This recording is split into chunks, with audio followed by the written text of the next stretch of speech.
Agencies ہمارے لوگوں کو تو اب تو ساری چیزیں سامنے آ گئی. یہ پلان بن رکانی کو ہائر کی کیمپین کی کہ عمران خان اینٹی امریکن میرے اگینسٹ کام کرا تھا امریکہ میں. پیپ اور ایم کیو ایم جو کنٹرول کرتے تھے یہ اسٹیبلشمنٹ.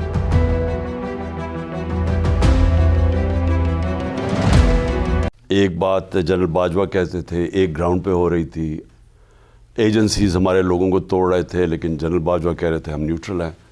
تو وہ ہمیں سمجھ نہیں آ رہی تھی, لیکن اب تو ساری چیزیں سامنے آ گئی ہیں کہ یہ پلان بن گیا تھا پچھلی گرمیوں میں. اب پچھلی گرمیوں کی بات کر رہا ہوں, 2021 کی گرمیوں میں, اور اس کے بعد کام شروع ہو گیا تھا. یعنی حسین حقانی کو ہائر کیا گیا ہماری گورنمنٹ میں, اور ہائر کیا جنرل باجوہ نے, اور انہوں نے جا کے پھر امریکہ میں پوری میرے خلاف کیمپین کی کہ عمران خان اینٹی امریکن ہے, اور جنرل باجوہ کی تعریفیں کی. اس کی ٹویٹ بھی ہے حسین حقانی کی. Was it a formal hiring تھی ان کی یا ہمیں پتہ ہی نہیں تھا. ہمیں تو ابھی پتہ چلا, چیزیں سامنے آئیں کہ ہماری گورنمنٹ نے فارن آفس کے نیچے حسین حقانی کو ہائر کیا تھا پچھلی 21 کی اکتوبر میں, اور جب سے یہ سازش شروع ہوئی ہے, اور اس کے ساتھ ایک CIA کا بھی کوئی آدمی تھا تو ہمارے دور میں ہائر ہوا ہوا تھا ایز لابیسٹ. تو وہ میرے اگینسٹ کام کرا تھا امریکہ میں. تو یہ جو ڈونلڈ لو کا آخر میں ہوا, یہ ادھر سے نہیں انیشیٹ ہوا, یہ ادھر سے ہوا تھا, اور اس کے پیچھے پلان بنا ہوا تھا. مجھے تو یہ بھی نہیں سمجھ آ رہی تھی کہ ہوا کیا, کیونکہ یہ کہنا شروع ہو گیا کہ میں جنرل فیض کو چاہتا ہوں آرمی چیف. میں نے تو کبھی سوچا ہی نہیں تھا پچھلی گرمیوں یعنی 21 کی گرمیوں میں کہ آرمی چیف اگلی نومبر میں 22 کی نومبر میں کون بنے گا. تو جو اور ان کے کنٹینڈرز تھے وہ مجھے سنا کہ وہ میرے خلاف ہو گئے, جو جنرل فیض کی جگہ جنہوں نے بننا تھا. مجھے اس کا بھی آئیڈیا نہیں تھا. تو یہ ایک گیم چلی گئی جس کی مجھے پوری طرح سمجھ ہی نہیں آئی. تو آہستہ آہستہ بعد میں جب آپ دیکھتے ہیں تو آپ کو پھر سمجھ آنی شروع ہوئی کہ اس کے پیچھے ایک پورا پلان تھا, اور پلان یہی تھا کہ ان کو لے کے آنا ہے, شہباز شریف کو لے کے آنا ہے مجھے ہٹا کے.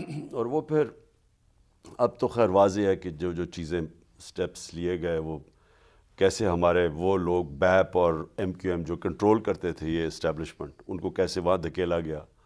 شاہ زین بگٹی جو کہ ان کے علاوہ کھانا نہیں کھاتا ان کی پرمیشن کے علاوہ, اس کو وہ جب وہ گیا تو ہمیں پورا واضح ہو گیا. تب ہمیں اینڈ میں واضح ہوا کہ یہ ان کا پلان بنا ہوا ہے ہمیں ہٹانے کا. اچھا خان صاحب, جنرل ایکسٹینشن کی باجوہ کے بعد آپ نے ان کے رویے میں کیا تبدیلی دیکھی جس سے آپ کو محسوس ہوا کہ یہ دوسری طرف بھی کوئی بات چل رہی ہے ان کی؟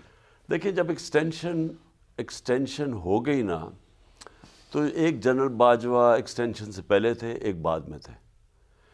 جو ایکسٹینشن ہوگی تو میرے خیال میں انہوں نے پھر جو ووٹ پاس کروایا اسمبلی کے اندر, ساری ان پارٹیز کو ساتھ ملایا اور نون لیگ کو خاص طور پہ آن بورڈ لیا, تو میرے خیال میں تب انڈرسٹینڈنگ ہو گئی تھی ان کی, اور ان کے سارے کیسز سے پیچھے ہٹ گئے. اس کے بعد, اس سے پہلے میں جب کہتا تھا کہ احتساب ہونا چاہیے, کیونکہ یاد رکھیں کیسز سارے پہلے کے بنے ہوئے تھے, یہ ہمارے دور کے نیب کے کیسز نہیں تھے. یہ 95% ان کے دور کے کیسز بنے ہوئے تھے. اسحاق ڈار ان کے دور میں بھاگا, نواز شریف کے بیٹے ان کے دور میں بھاگے, شہباز شریف کا داماد ان کے دور میں بھاگا. تو یہ کیسز تو سارے پہلے تھے, پینما کے کیسز بنے ہوئے تھے اور اس کے بعد بنے تھے.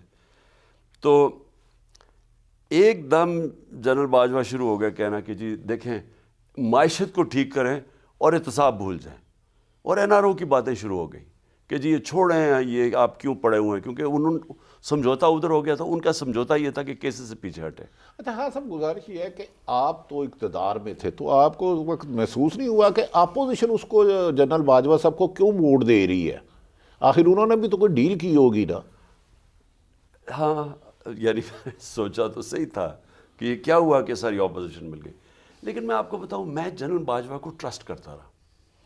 حالانکہ مجھے سائنس دوسرے بھی تھے, لیکن میں سوچتا تھا کہ جو اسٹیبلشمنٹ ہے وہ میری طرح سوچ رہی ہوگی. اس کا اسٹیک پاکستان میں ہے. اگر پاکستان جاتا ہے تو سب سے پہلے اسٹیبلشمنٹ کو نقصان ہوتا ہے.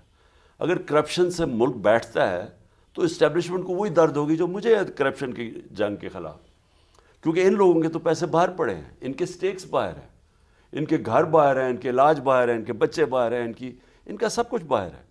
تو ان کا تو اسٹیک ہی پاکستان میں نہیں ہے, جو 2 بڑے خاندان ہیں جو 30 سال سے لوٹ رہے ہیں. تو میں یہ سمجھتا رہا کہ ان کی جو یہ میری ساتھی جنرل باجوہ بھی وہی سوچتے ہوں گے جو میں سوچ رہا ہوں.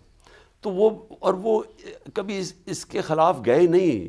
وہ انڈیکیشن یہی دیتے رہے کہ ہاں میں بھی یہی ان کو برا بھلا کہتے تھے کہ بڑے کرپٹ ہیں یہ مجھے ہمارے سے بولتے رہتے ہاں تھے. صاحب انہوں نے کہا کہ آپ نے کل بیان دیا ہے کہ جنرل باجوہ نے آخری ملاقات میں آپ کے ماضی سے متعلق کچھ باتیں کی. تو اس کے اور ان کے قریبی عزیزوں کے بارے میں بھی کچھ خاصی انفارمیشن مارکیٹ میں تھی. آپ کو اس قسم کی اطلاعات تھی کہ وہ کیا کر رہے ہیں؟ وہ جو آخری میٹنگ تھی یہ تو خیر ابھی کب کی ہوگی، اگست کی میٹنگ ہوگی یا اگست کے قریب آخری میری میٹنگ تھی جنرل باجوہ سے. تو انہوں نے عجیب بات کی. انہوں نے کہا آپ کے لوگوں کے اوپر فائلیں ہیں، آپ کے لوگوں کے آڈیوز ہیں ہمارے پاس، ویڈیوز ہیں.